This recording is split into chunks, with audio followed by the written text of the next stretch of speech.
We all know the great holy cities: Jerusalem, Mecca, Delphi, Thebes, Babylon, Rome. Cities where kings bowed, pilgrims gathered, and heaven seemed closer to earth. But what if I told you there was another city, older, stranger, and more politically powerful than almost all of them? A city that most people today barely know existed. Nippur, the sacred city of Sumer? This was the city of Enlil, one of the supreme gods of Mesopotamia, the god who granted kingship and decreed fate. His temple, the Ekher, was one of the most important religious centers in southern Mesopotamia. Kings from other cities came here seeking recognition, because in the ancient mind, power did not become real simply because a man took it. Power became real when heaven accepted it. That is why Nippur mattered. It was the city where conquest became kingship, where ambition became divine order, where rulers came not just to rule, but to be recognized as rulers. Nippur was never the first city, the richest city, or the strongest city. But for thousands of years, it was the place where power became legitimate. The unlikely center, circa 3500 to 3000 BCE, Nippur should not have mattered. It had no harbor, no fortress, and no obvious advantage. It stood inland on the flat Mesopotamian plain, dependent on canals, fields, mudbrick, and irrigation like everyone else. At first glance, it was ordinary. That is what makes its rise strange. The ancient city lies at the mound of Nippur in modern Iraq. Archaeology shows long occupation there.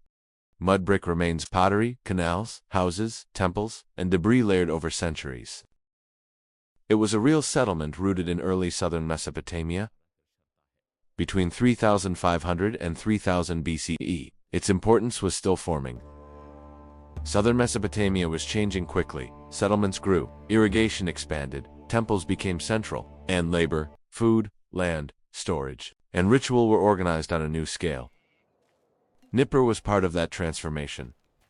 It was not yet an imperial capital or the famous sacred city of later kings. But it occupied a position that would matter more and more over time. It stood inland, reachable from different parts of the Sumerian plain. It was connected without belonging too obviously to one coastal trade route or one military frontier. It sat inside the shared world of southern Mesopotamia rather than at its edge. That gave it a quiet advantage. Cities like Uruk could become huge through population, production, and expansion. But Nippur's future power would come from something less visible: centrality, continuity, and sacred memory. In early Mesopotamia, power was not only practical, it was sacred. Temples were not just places of worship, they were institutions. They stored goods, organized labor, received offerings, owned land, and connected human society to the gods. A city with an important cult was not merely religious. It was political, economic, and symbolic at the same time.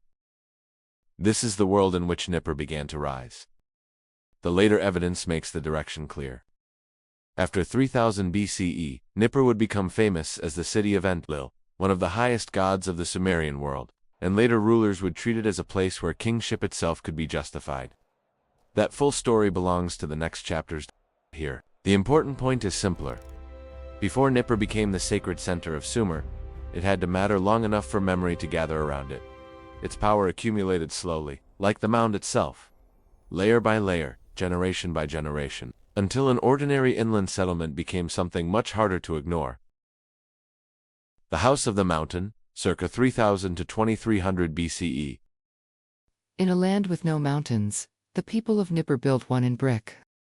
And from its summit, kings learned that power was not enough.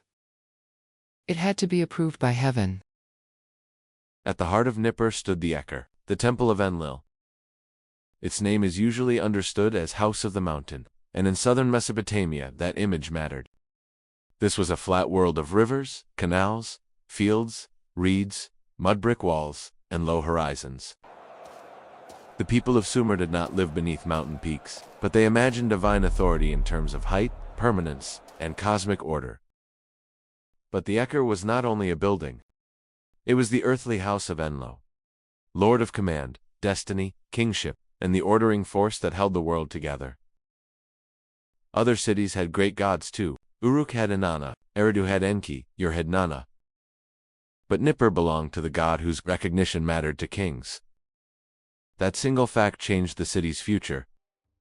In Mesopotamia, a temple was never only a place of prayer. It was an institution. It owned land, received offerings, managed labor, stored goods, employed workers, trained scribes, recorded transactions, and tied the visible economy to the invisible divine order. Nippur was not a city of one shrine alone either. The Inanna temple area shows a broader sacred landscape, with religious buildings built and rebuilt across long periods. Enlil defined Nippur's later identity, but the city's holiness was layered, ancient, and institutional. The archaeology makes this clear. The remains of the Ekkur complex, the ziggurat area, temple spaces, administrative buildings, and thousands of tablets reveal a functioning sacred city, built, rebuilt, administered, recorded, and maintained across centuries. By the early dynastic period, southern Mesopotamia had become a world of rival city-states. Uruk, Yorkish, Lagash, Umma, Adab, and others had become political powers, each with its own ruler, gods, borders, institutions, and ambitions. Rulers fought over fields, canals, prestige, and sacred claims. Kings could command armies, control irrigation, build walls, and carve victories into stone. But in Sumer, conquest still needed a sacred explanation.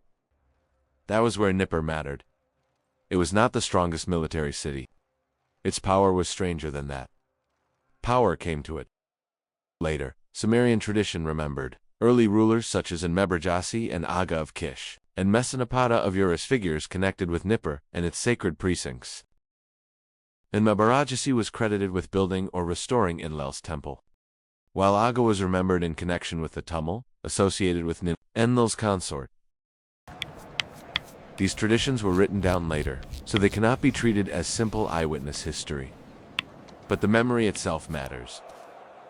Powerful rulers were not remembered only as warriors or city builders. They were remembered as men who approached Enlil's city, honored its temples, and attached their authority to its sacred power. That made Nippur almost like a divine court. Not a court of human judges, but a symbolic place where kingship was brought before something older and higher than any ruler. A king could rule from Kish, Ur-Lagash, or Uruk. But if he wanted his power anchored in the cosmic order of Sumer, Nippur mattered. Then the old city-state world began to strain under larger ambitions. Galzagasi of Amma and Uruk rose above the rival cities and claimed authority across much of Sumer.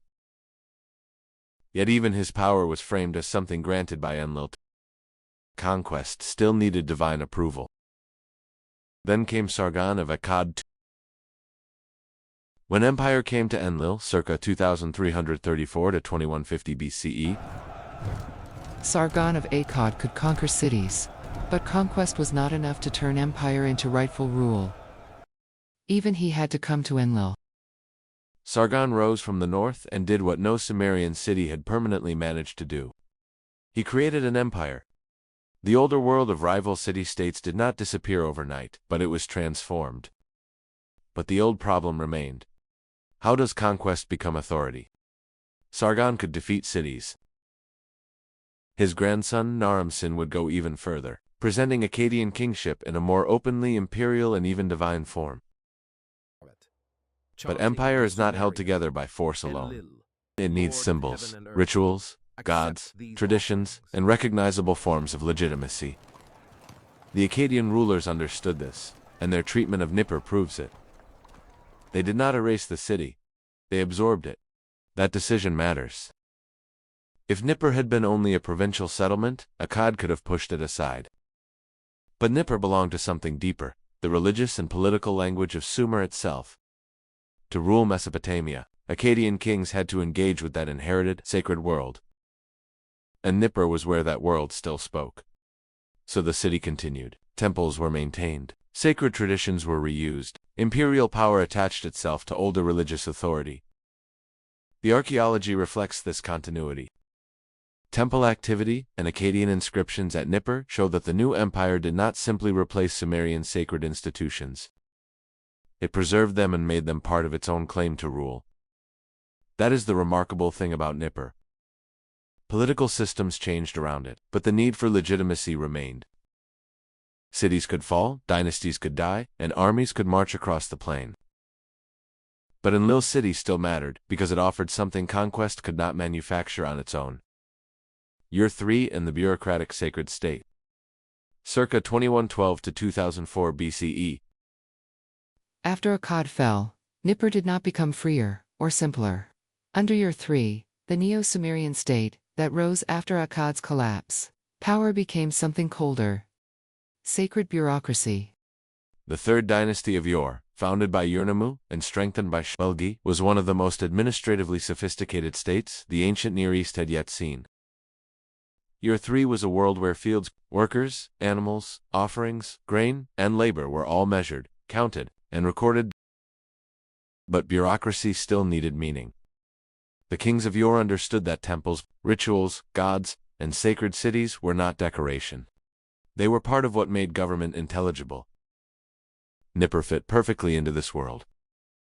Its temple was not just a shrine.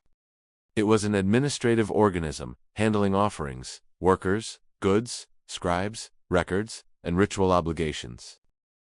In Nippur, belief and bureaucracy had already fused into one system, and Year 3 intensified that fusion. This was not simply a world of kings giving orders. It was a world where order itself was presented as sacred. Nippur gave that system its sacred vocabulary. Its prestige made administrative control feel rightful, while its institutions showed how temple, archive, and state could operate together. The tablets from this period reveal civilization functioning in real time: deliveries, rations, offerings, personnel, and obligations. Through them, Nippur appears not only as a symbol of legitimacy, but as a working city inside the machinery of the sacred state. If Year 3 showed Nippur as a machine of sacred administration, the centuries after its fall revealed something even more durable: Nippur as a machine of memory. The School of Civilization, circa 2002–1700 BCE. Empires collapsed, kings changed, and cities fought for power. But at Nippur, civilizations survived in the hands of students, pressing signs into clay. After Year 3 collapsed around 2004 BCE, the political world fractured again. Isin claimed part of Yor's inheritance. Larsa rose in the south. Later, rulers like Rimsin and Hammurabi would fight to dominate the old Sumerian heartland. But through all of this, Nippur remained more than a prize. It remained a place of memory. Nippur was not only where kings came for legitimacy, it was where scribes learned the words, lists, myths, and systems that allowed Mesopotamian civilization to remember itself. Archaeologists at Nippur uncovered vast numbers of school tablets, lexical lists, literary compositions, administrative exercises, model texts, mathematical material, and rough student copies. These are some of the most intimate remains of the ancient world, because they are not only the polished words of kings and priests. Here, survival took a different form: knowledge. But the school of civilization could not teach forever, because even memory depends on cities that still have water, workers, and institutions strong enough to survive. The silence after the schools, circa 1700 to 1500 BCE. For centuries, Nippur taught Mesopotamia how to remember itself. Then the tablets grew fewer, the schools went quiet, and Enlil city began to fade. For centuries, Nippur gave kingdom something older to claim. Then the world around it began to break. By the late Old Babylonian period, southern Mesopotamia was weakening. Hammurabi's empire fractured after his reign, as rebellion, economic strain, and the First Sealand dynasty pulled the south away from Babylonian control. The archaeology feels haunting. Nippur seems to have declined sharply in the 18th century BC, possibly after changes in the Euphrates cut into its water supply. Yet silence was not death. Between 1700 and 1500 BC, it became a wounded city, no longer the vibrant school of civilization, not yet the restored sacred center of the Kassite age. But the idea of Nippur remained. And when power returned, rulers would look again to Enlil's city, because some places only need to be remembered to become necessary again. Persistence without dominance. Circa 1500 to 500 BCE. Nippur no longer ruled the imagination of Mesopotamia, as it once had. but it refused to become ordinary. Nippur did not survive because one dynasty protected it. It survived because its importance was older than any dynasty. And under the Cossacks, Nippur gained renewed strength. This matters because the Cossacks were not just a pause between greater ages. They ruled Babylonia for centuries, and like earlier kings, they needed ancient legitimacy. Nippur gave them access to that older world. Under Kassite rule, the city was restored and used again. Temples were maintained, inscriptions were left, archives grew, and Nippur once more became a religious anchor inside a new political order. But its old centrality was fading. By the Neo-Babylonian period, Babylon had become the great religious and political focus. Nippur was still ancient, still meaningful, still occupied, but it no longer defined power as it had in earlier centuries. Nippur's decline was not a sudden silence. The city faded not because it meant nothing, but because the world that had needed it most had changed. Final decline, burial, and rediscovery. Circa 500 BCE to 20th century CE. Nippur had survived without dominance, but survival was not the same as recovery. Over time, the old sacred city slipped from necessity into memory. The end of Nippur was not like the fall of a city in a single battle. Nippur's disappearance was slower than that, and in some ways sadder. It was the long fading of a city whose reason for existing had belonged to an older world. After Babylon fell to Persia in 539 BCE, Mesopotamia became part of the Achaemenid Empire. Then came new rulers: Alexander's empire in 331 BC, the Seleucid Empire from 312 BCE, and later the Parthian Empire from about 141 BCE. With each conquest, power shifted farther from the old Sumerian world. Nippur endured, but no longer as the place where kingship itself had to be made sacred. And beneath the religious change was something even more practical: water. But by the later 1st millennium AD, the old city had largely disappeared from the living map. For centuries, the city that had once validated kings was silent. The sacred city of Enlil became Nippur, a tell rising from the plain, holding its past inside layers of earth. Modern Nippur reappeared through excavation. The first major American expedition worked there from 1889 to 1900, led by John P. Peters. They entered the mound known as Nippur and uncovered temple remains, the sacred area of Enlil, the ziggurat zone, and tens of thousands of cuneiform tablets. Later, the University of Pennsylvania and the University of Chicago returned. These excavations moved beyond the temple alone, revealing houses, scribal quarters, administrative areas, and long layers of occupation. Through archaeology, Nippur returned not as a restored city, but as a record. And what that record tells us is simple but profound. Civilization is not held together only by kings, walls, armies, trade, and wealth.